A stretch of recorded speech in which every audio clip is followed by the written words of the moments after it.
Welcome back to our third and final part on this series of videos on Chinese Elm as bonsai. You might remember, if you've seen part 1 and part 2, this is a customer's tree that came into us. It was very overgrown and it's been brought in by the customer for a bit of a trim and a tidy up. Here's a photograph of when it was first brought into us 7 weeks ago. Then in part 2 of the video, which was 4 weeks ago, after 3 weeks worth of growth, I brought it in part 2 and I trimmed back the new growth the tree had put on. It had been in the greenhouse for 3 weeks since the drastic pruning. It had put quite a lot of leaf out and needed a little bit of shape. And in part 2 of this series, we gave it a trim back and tidied it up and showed you the progression from part 1. So from part 2 to this part 3 is now another 4 weeks. So it's just been back in the greenhouse in that time. You can see the extension growth it's sent out in those 4 weeks is really quite amazing to have this much growth on it here in the UK. Very strong growing tree. As we realised when it first came into us, there was loads of buds on it just waiting to pop. Now at the end of part 2 we'd trimmed it back, but it looks a little bit strange on the top because we'd got like an image and this top section was a little bit, looked like it had been stuck on. And when I watched part 2 back, at the end of it I thought it looked a bit strange on the top. And you could look back on it and think, oh, if I cut that bit off there, it would make a more rounded top. But when you look at the tree in real life, the structure doesn't make that a good decision. So we're leaving this apex, but now it's put a bit more growth out. I'm hoping to keep a little bit more width in this top section so that this apex joins up with the rest of the tree a little bit more. It's probably the part of the tree that needs a little bit more work. I mean, here we've got good sort of 15 to 20 centimetres of growth on some of these shoots. Like I say, they've all grown just in the last 4 weeks. So all in all, this has been 7 weeks, and it's actually 7 weeks to the day from the time we did the first pruning. I'm going to start pruning this at the bottom of the tree. So longer growth like this that it's put out, we can take it back, we can see where the leaves are, which direction they're growing in, and we're still going to trim it fairly neatly. I don't really want to sort of shear it over. You know, this will be the final prune this tree gets before it's collected by the owner in a week or so's time. So we want to trim it quite precisely, and then it can go back and it's all done and dusted.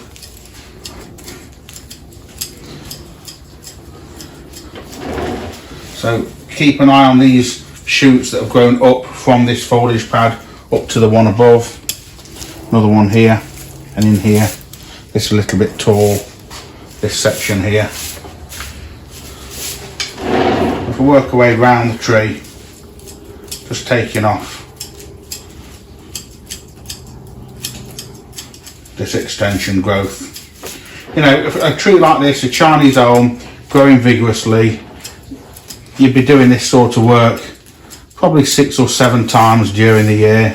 Depends on how fussy you are with the tree and whether you're showing or exhibiting it and how untidy you want it. You don't mind it looking between prunes. And the vigour of this tree, the simplicity of working on it and the way it responds to the work we've done just goes to highlight that when people say they want to start growing bonsai and what tree should they start with, you know, it's a very common answer that we recommend they start with a Chinese elm, and you can see why when you're looking at stuff like this.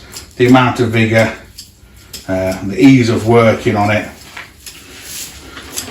makes them a very good tree for beginners, very rewarding tree to grow and very easy to maintain and shape.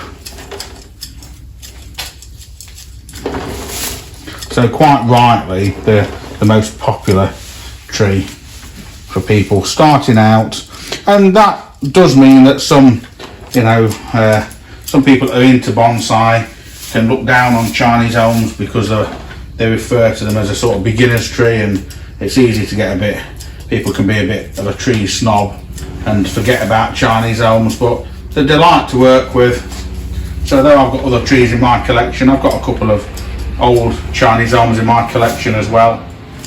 And we've pruned, we've got hundreds of these trees on the nursery elms, and even though I've worked with them for years and in quite quantity, they never cease to amaze me, and this particular tree has certainly surprised us at its willingness to bud out, and the growth it's put out, you know, it really has done exceptionally well. We've not really sort of forced a lot of fertiliser onto it or anything. You know, we did feed it initially, but it hasn't been done since. It will probably get given some Naruko fertiliser, you know, going forward in another couple of weeks or so.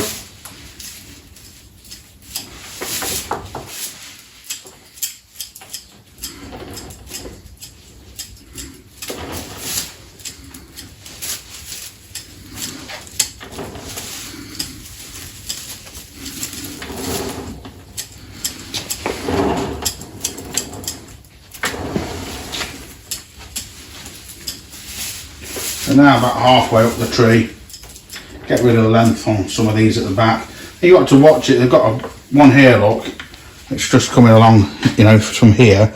You follow it back, again, it comes right back into there, so that one's chasing back to the origin to get better structure.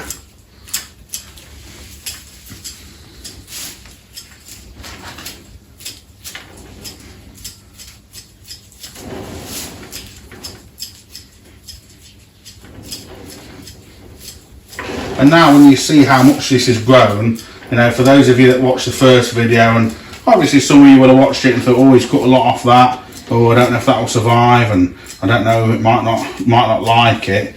You can see how effective it is pruning it back like that, and how it's progressed.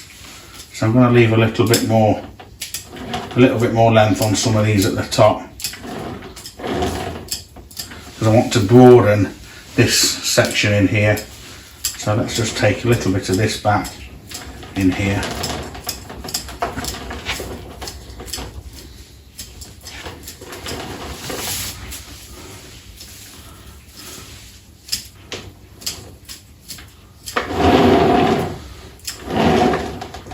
Shorten these back, this one back into here.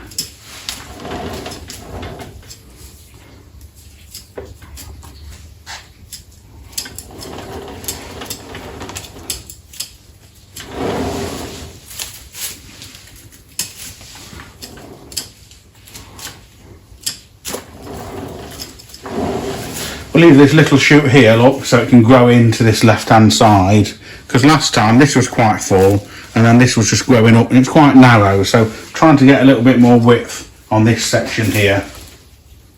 We can probably taper this a little bit lumpy, this bit here. Take the end off that.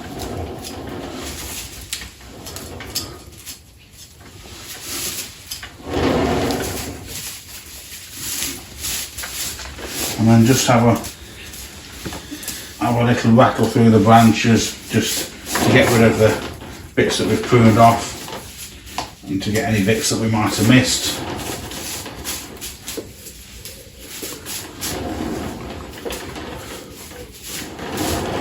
And the owner of this tree actually, I gave him a heads up that it was on YouTube, and he gave us a nice comment on part 2 of the video.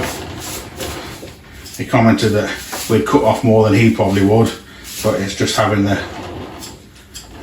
foresight to do it, and having worked on trees like this in the past, knowing what you can get away with and how much you can prune back. So give that a tidy up now. So we've still cut a fair amount of growth off this tree this time. We've probably cut 25-30% of growth off this elm. So this is all been trimmed from start to finish, from part 1 to this part 3, just in the last 7 weeks. If you haven't checked out the other parts, go back and have a look at them. You'll find them on our channel. Please give us a like on this video if you've enjoyed it, and please subscribe to the channel so you don't miss upcoming episodes and new features that we've got in the pipeline. And thank you very much.